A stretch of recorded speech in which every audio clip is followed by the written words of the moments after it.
guys see? Like, there's a ghost in the room. I wish I could take a screenshot of what my actual screen looks like right now, but obviously I can't. I shattered my phone screen yesterday. So I have a new screen today. It's in the mailbox. My husband is going to fix my phone. But for the time being, you guys can see like there's all kinds of weird, I don't know if you can see this. There's all kinds of weird reflections because, yeah, my whole screen is shattered. Anyway, welcome back to my channel, you guys. If you're new here, my name is Megan. I am on this crazy fitness journey and it's the end of October and I have so many exciting things to document just for the sake of preserving my journey and maybe offering any kind of information or insight to people who now or in the future are going through their own journey. So yeah, can you guys believe it's November? Wow, it is going to be November in just a couple days. That blows my mind. What a year to have documented, right?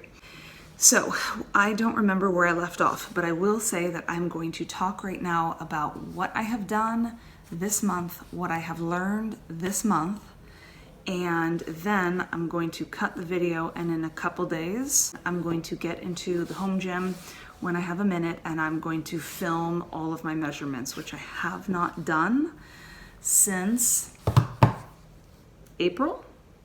It's been a long time. But briefly about this month, I, like I said in my last video, I've really gotten things under control. I have, I'm like in it. I'm in it, you guys. I've been researching and asking questions and networking my way around professionals who I trust, who I've developed friendships with. I'm not in a position right now to be able to afford to pay for a coach or a nutritionist or anything like that because the pandemic has really affected our financial situation. So just got to be smart right now and DIY this whole fitness journey I'm on. Speaking of which, if you don't follow me on Instagram, my handle will be here. I have DIY'd my own barbell using a solid iron stake rod, like a rod that you pound into the ground to make a hole so that you can put fence poles and stuff into it, right? I have one of those, and then I have these reusable grocery bags, which I have filled to the top with wet sandbox sand. I think each bag weighs about 12 kilo, and I have 4 of them loaded onto my bar, and that's what I've been using to deadlift. It's pretty cool stuff. Anyway, right. I have been tracking macros religiously. I've been using MyFitnessPal. Just this morning, I downloaded My Macros Plus because I joined this macro tracking group called Macros Inc. That in and of itself is a macro coaching company, but you can be in the Facebook group. There's almost 200,000 members in it. And it's just a really helpful, supportive community to ask questions and lament with each other and stuff like that. But the Macros Inc. company uses the My Macros Plus app. And I've seen posts about it, how people say that it's a game changer, that they love My Macros Plus much more than MyFitnessPal. Some people have said vice versa. So just a quick review on that. I've downloaded both. I have not paid for the premium subscription for either, although My Macros Plus does require you to buy it. It's a very small fee. For me, it's 35 crowns. So I think that's like $3. And then you can upgrade after that, but you do initially have to purchase My Macros Plus. I can see how My Macros Plus, okay, so let me just start off by saying My Macros Plus is superior in a lot of ways. I love the fact that even though you have to buy it originally, you can customize your own calories and macros down to the gram, okay? With MyFitnessPal, you can't do that on their free edition. With MyFitnessPal, you can only set your macros as a percentage of the calories. So you can set the calories to whatever you want. But when it comes to fat, protein, carbs, you can only do percentages of your calories, and the percentages come in 5% increments. So for me personally, the macro spread that I have so far found to be the best for me is 33% of my calories comes from protein, 35 comes from fat, and 32% of my calories comes from carbs. That's what works best for me. I'll talk about that in a second. However, in MyFitnessPal, I have to set it as 35% fat, 35% protein, 30% carbs. So when I'm looking at my dashboard to see like, okay, where am I? Am I over? Am I under? Like what should I eat at my next meal to make sure I stay within my macros? I'm always having to kind of guesstimate because my carbs and my protein are not exact in the MyFitnessPal goals. I don't know if that makes any sense. Probably makes sense to those of you who have any sort of experience using the app. But the reason I love MyFitnessPal, even though I have not paid for the premium subscription yet, is because their food library is so superior to the My Macros Plus. If you live in the US or like in a country that's not obscure, maybe the food library will be better for you with My Macros Plus, but so far I have tried to search and scan a lot of very basic things here that I get locally here in Sweden, and they don't have it. But with MyFitnessPal, all the Swedish brands are there, like literally all of them are there. So I don't have time to be manually inputting every single little thing I eat. So for now, I'm going to be sticking with MyFitnessPal, and probably next month in December, I'm going to purchase the premium subscription. The annual subscription for MyFitnessPal Premium is so much cheaper than the monthly that it just makes sense to buy an annual subscription. I just don't remember what it is. I think it's 20 US dollars. So it's like 250 crowns or something. Anyway, I have been weighing everything. I am BFFs with my food scale, and I am extremely blessed to have a husband who is very patient and tolerant and supportive and hasn't made a big issue about what I'm doing at all. He knows why I'm doing this. He knows why you do it, and he's done it before, so he just is very casual about it. I feel very, very blessed because I can see how this could be completely impossible if I had a partner who made an issue about it, or who, like I've read comments of people in other groups saying that their significant others say like they're being too obsessive. It's a lot of work to literally weigh and log every single thing before it enters your mouth. It takes time, it takes effort. Nothing is easy. Like when we're preparing dinners, if he's cooking, he can't just like put a plate together for me. I've got to be like, slow your roll. I got to get my scale out and weigh every single little thing you're doing. Or like when we're cooking recipes, I have to weigh everything and like input the recipe into MyFitnessPal so that I know that I can like log that. It's just part of the commitment, and honestly it's changed my eating habits because I will cook now for my family, but for me I make something completely separate and boring, you know, like ground chicken, just pan fried ground chicken, steamed veggie, plain potatoes, you know. It fits in my macros, so you know, it works out, but it's a lot of effort to like log recipes and stuff. Anyway, I'm just very thankful that he's supporting me in this. Diet is everything. Diet is everything. Oh, what I wouldn't do to go back to April 2020 Megan and say to her, you're wasting your time working out if you're not going to be equally into diet. It's better that you I was so overwhelmed this year. I've said it in every single one of my videos. This year has overwhelmed all of us. There's so much going on. I wish I could go back to April 2020 Megan and say, if it's anything you do, screw the working out, just focus on diet. Kind of just doing workouts without really focusing on intensity and progressive overload, whilst at the same time slacking on diet, is going to do nothing for you. But if you're just willing to commit to the diet, you can slack on working out. You can do nothing for working out. And especially if you have like fat to lose, like I did, I still would have made significant progress instead of just being stagnant. But You know, you live and you learn. I didn't know back then. Hindsight is 2020, literally. So I've been really, really focused on diet. I will say that I'm a little disappointed because last night was the first time since September 22nd, so it's been a little more than a month, that I have really been into tracking my macros, that I slipped up. I was famished last night and exhausted. And I think it's because on top of all of my regular workouts that I'm doing and stuff, I have been incredibly busy on our farm Saturday, Sunday, and Monday of this week. Today is Wednesday.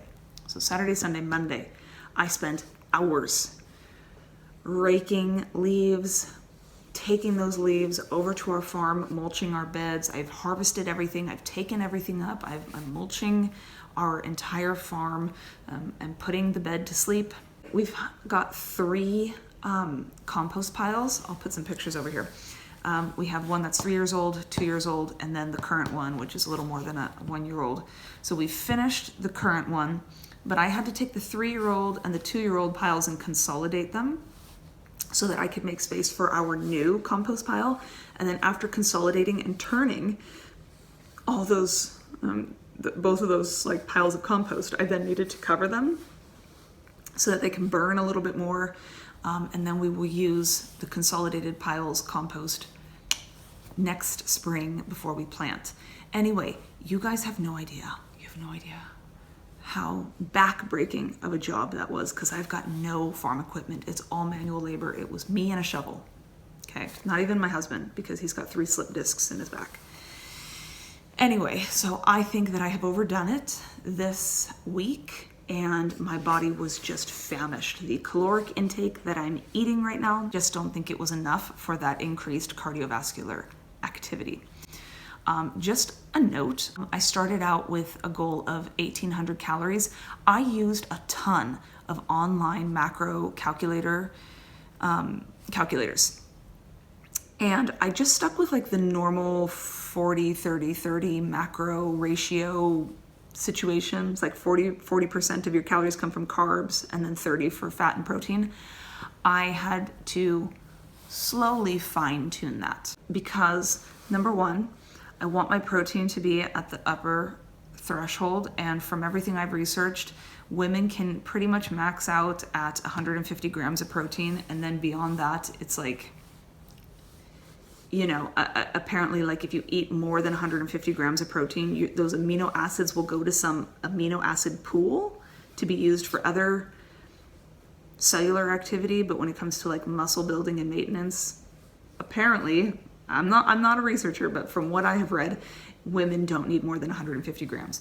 But women in a deficit, as I have learned or read, whatever, listened to, you maybe want your protein to be a little bit higher than normal or than the usual training levels, because when you eat at a deficit, you're obviously not providing your body with enough energy to do all the things, and it requires a lot of energy to maintain, let alone build, muscle mass. And that's why they say, generally speaking, you just kind of can't grow muscle mass when you're eating in a caloric deficit. So, but what you can do is lift really, really hard, strain those muscles, eat a crap ton of protein, and force your body to maintain and repair the lean muscle mass you do have on your body whilst you try to cut the body fat. And the reason you want to do that is because the more muscle mass you lose as a function of losing weight, the lower your resting metabolic rate, your RMR, will go down. Because like I said, it takes a lot of energy for your body to just maintain your muscle mass. So that's why it's so important, as I've come to learn, to eat a very high protein diet, to not be in an extreme caloric deficit, and to lift as heavy as you can, do what you can in terms of progressive overload to really train those muscles, tax them, break them down, force your body to repair, spend the metabolic energy to repair them, to maintain those tissues, to retain the tissue, because that energy throughout the other 23 hours in the day, outside of the 1 hour that you're working out, that activity is what's going to burn the vast majority of calories you burn in a single day. And that's the whole point of fat loss, and eating in a caloric deficit is to spend more energy than you consume so that you can drop down in weight. Okay, so that is like what I've learned. I have consumed vast amounts of information on YouTube, podcasts, Facebook groups, reading articles, journals online, and just fact checking everything and pulling out the common denominators. What are all of these industry experts saying in common with one another? That's been my approach to this. So that is diet. In terms of workouts, my current situation is that on Mondays, I do back and chest. On Tuesdays, I do glutes and hamstrings. Wednesdays, I do biceps, triceps, shoulders. And then Thursdays, I end it with quads and calves. And then I do core exercises in each of those days, except for biceps, triceps, and shoulders, because that day is really long, trying to hit 3 different muscle groups. I start with the most complex and compound muscle groups first, because those are the ones I want to make sure I am the most rested and the freshest for, because I don't want form or intensity to be sacrificed. What I've currently been doing is that each of my workouts have 3 trisets and 1 superset. So a triset is basically a circuit with 3 different exercises. For me, what that looks like is like for back and chest, it will be 1 back exercise, then I go immediately into a chest exercise, and then I go immediately into a core exercise, so that I'm able to, like, when I'm doing my chest, I'm resting my back. When I'm doing my core, I'm resting my chest, and then I start back up and I do back, chest, core. So each of my trisets, I do 3 sets. And in terms of reps, it varies on the exercise, but right now I'm trying to focus on a level of intensity that allows me to do 6 challenging reps, plus probably the addition of 2 more if I'm really able to focus with that memory, like that mind-muscle connection on form. Usually I'm able to crank out 2 more. Once I'm able to get to a point where I can do like 10 reps, again, depending on the exercise, that's when I know it's time to up the weight. So that's where I'm factoring in progressive overload. But I have three of those trisets. The 4th circuit I do is a superset. Basically, I just cut out core. And so like for back and chest day, that 4th set will just be a back, a chest, and then rest. Back, chest, rest. And I do 2, sometimes 3